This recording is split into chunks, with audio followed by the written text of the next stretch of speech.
சோமாய மங்களாய புதாயஜ குரு சுக்ர சனித்யச்ச ராகவே கேதவே நமக.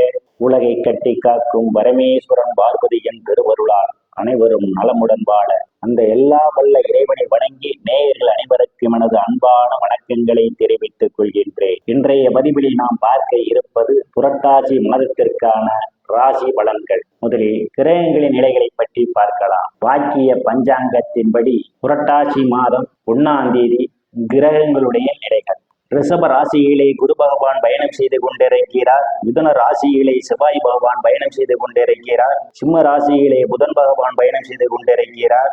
கன்னி ராசியிலே சூரிய பகவான், சுக்கிர பகவான், கேது பகவான் 3 கிரகங்களும் பயணம் செய்து கொண்டிருக்கிறார்கள். கும்ப ராசியிலே சனி பகவான் வக்கிர நிலையிலே பயணம் செய்து கொண்டிருக்கிறார். மீன ராசியிலே ராகு பகவான் பயணம் செய்து கொண்டிருக்கிறார். இம்மாதம் 2 கிரகங்கள் இடப்பெயர்ச்சி ஆகின்றன. புதன் பகவான் சிம்ம ராசியிலிருந்து கன்னி ராசிக்கு புரட்டாசி மாதம் 3ஆம் தேதி இடப்பெயர்ச்சி ஆகிறார். புதன் பகவான் மீண்டும் கன்னி ராசியிலிருந்து புரட்டாசி மாதம் 20ஆம் தேதி துலாம் ராசிக்கு இடப்பெயர்ச்சி ஆகிறார். சுக்கிர பகவான் புரட்டாசி மாதம் 3ஆம் தேதி கன்னி ராசியிலிருந்து துலாம் ராசிக்கு இடப்பெயர்ச்சி ஆகிறார். துலாம் ராசியில் இருக்கின்ற சுக்கிர பகவான் புரட்டாசி மாதம் 28ஆம் தேதி விருச்சிக ராசிக்கு இடப்பெயர்ச்சி ஆகிறார். 2 கிரகங்களும் 2 முறை இடப்பெயர்ச்சி ஆகின்றன இம்மாதம். நான் கூறக்கூடிய பலன்கள் அனைத்தும் வாக்கிய பஞ்சாங்கத்தின்படி கோச்சார ரீதியான உலக மக்கள் அனைவருக்குமான பொது பலன்கள். உங்களுடைய சுய சாதகத்தில் கிரகங்கள் இருந்த நிலைமையும் தற்போது நடக்கக்கூடிய தசாபுத்தியின் கணக்கில் எடுத்துக்கொண்டு பலன்கள் எடுக்கும் போதுதான் துல்லியமான பலன்களை எடுக்க முடியும். உங்களுக்கு துல்லியமான பலன்களை நீங்கள் தெரிந்து கொள்ள விரும்பினால் உங்களுடைய பெயர், பிறந்த தேதி, பிறந்த நேரம், பிறந்த ஊர் ஆகியவற்றை எனது வாட்ஸ்அப் எண்ணிற்கு அனுப்பி வைத்து பலன்களை தெரிந்து கொள்ளலாம். உரிய கட்டணம் செலுத்தி வாருங்கள், ராசிக்குள் போகலாம்.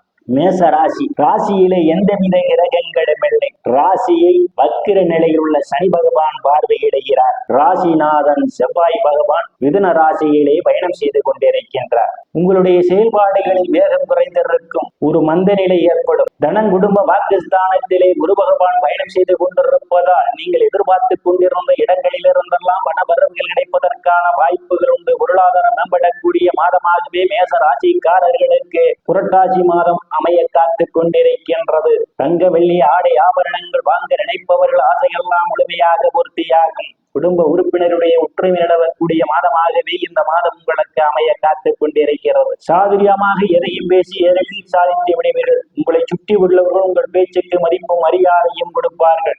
தைரிய வீரிய ஸ்தானத்திலே ராசிநாதன் பயணம் செய்து கொண்டிருப்பதால் தைரியமாக எதிரிகளை வெல்லக்கூடிய ஆற்றல் உங்களுக்கு உண்டு.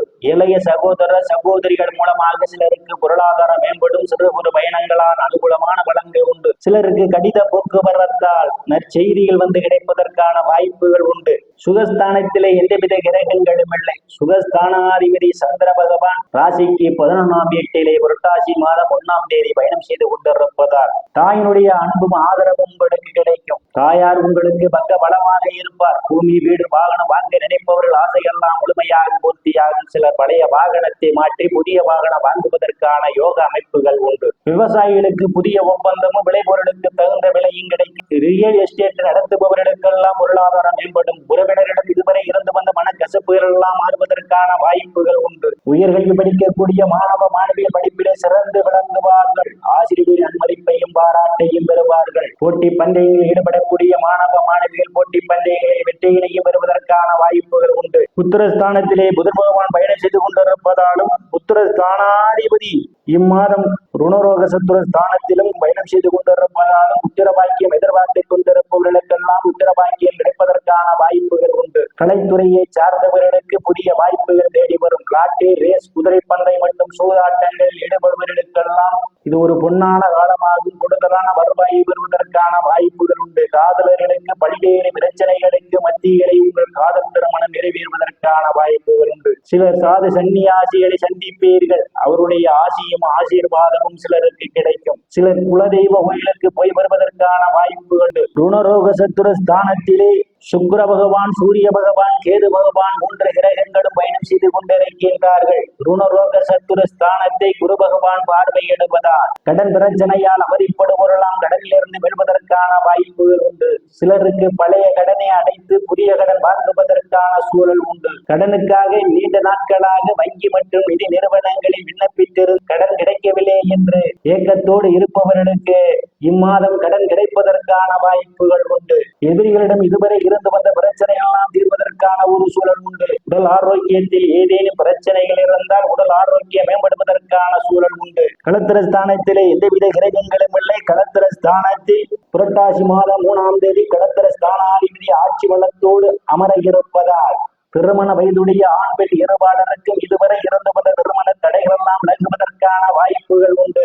கணவன் மனைவி இடையே ஒரு அந்யோன்யம் நிகழும். வேலை விஷயமாகவும் கருத்து வேறுபாடு காரணமாகவும் பிரிந்த தம்பதிகளெல்லாம் ஒன்று சேர்வதற்கான வாய்ப்புகள் உண்டு. பங்காளிகளுடன் இதுவரை இருந்து வந்த பிரச்சனைகள் தீர்ந்து பங்காளியுடன் நல்ல நட்புணர்வு ஏற்படுவதற்கான ஒரு சூழல் உண்டு. கூட்டு தொழில் செய்பவர்களுக்கு கூட்டாளியுடன் நல்ல நட்புணர்வு ஏற்படும். கூட்டு தொழில் மூலமாக அபரிவிதமான லாபத்தை பெற முடியும். அஷ்டமஸ்தானத்திலே எந்தவித கிரகங்களும் இல்லை. அஷ்டமஸ்தானத்தை குரு பகவானும் சனி பகவானும் பார்வையிடுவதால் நீங்கள் எதிர்பாராத நேரங்களில் உங்களுக்கு எதிர்பாராத இடங்களிலிருந்து பண வரவுகள் கிடைப்பதற்கான வாய்ப்புகள் உண்டு. சிலருக்கு உயிர் இன்சூரன்ஸ், கிராஜுவிட்டி, போனஸ் போன்றவைகளால் ஆதாயம் உண்டு.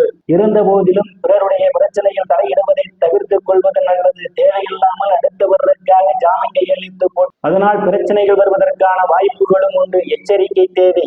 பாக்கியஸ்தானத்திலே எந்தவித கிரகங்களும் இல்லை. பாக்கியஸ்தானாதிபதி தனக்குடும்ப வாக்குஸ்தானத்திலும் பாக்கியஸ்தானத்தை ராசிநாதன் பார்வையிடுவதாலும் தந்தையினுடைய அன்பும் ஆதரவும் சிலருக்கு உண்டு. தந்தை வழி சொத்துக்களில் இதுவரை இருந்து வந்த பிரச்சனைகள் எல்லாம் தீர்வதற்கான வாய்ப்புகள் உண்டு. சிலர் தர்ம காரியங்களிலே ஈடுபடுவீர்கள். சிலர் புண்ணிய ஸ்தலங்களுக்கு போய் வருவதற்கான ஒரு சூழல் வேண்டும். வெளிநாடு செல்வதற்காக முயற்சி செய்து கொண்டிருந்தால் வெளிநாடு செல்வதற்கான வாய்ப்புகள் சிலருக்கு தேடி வரும். பட்ட மேற்படிப்பு படிக்கக்கூடிய மாணவ மாணவிகள் எல்லாம் படிப்பிலே சிறந்து விளங்குவார்கள். பேராசிரியருடைய நன்மதிப்பையும் பாராட்டையும் பெறுவார்கள். சிலருக்கு அந்நிய மதத்தினரால் அனுகூலமான பலன்கள் உண்டு. சிலருக்கு முன்பில் தெரியாதவர்கள் எல்லாம் உதவிக்கரம் நீட்டுவார்கள். தொழில் ஸ்தானத்திலே எந்தவித கிரகங்களும் இல்லை. தொழில் ஸ்தானத்தை தனம் குடும்ப வாக்குஸ்தானத்திலே அமர்ந்து கொண்டிருக்கின்ற குரு பகவான் பார்வையிடுவதாலும் ராசிநாதனுடைய பார்வையில் தொழில் ஸ்தானத்திலே விழுவதாலும் வேலை தேடுபவர்களுக்கெல்லாம் அவரவர் தகுதிக்கு ஏற்றவாறு வேலைகள் கிடைப்பதற்கான வாய்ப்புகள் உண்டு. பதவி உயர்வுக்காக காத்துக் கொண்டிருப்பவர்களுக்கு பதவி உயர்வு பாராட்டு கிடைக்கும். தொழிலே அபரிவிதமான முன்னேற்றத்தை இம்மாதம் பார்க்க முடியும். அரசியல்வாதிகளுக்கு அரசியலில் நல்ல முன்னேற்றமும் உயர் பொறுப்புகளும் தேடி வரும். லாபஸ்தானத்திலே சனி பகவான் பயணம் செய்து கொண்டிருப்பதால்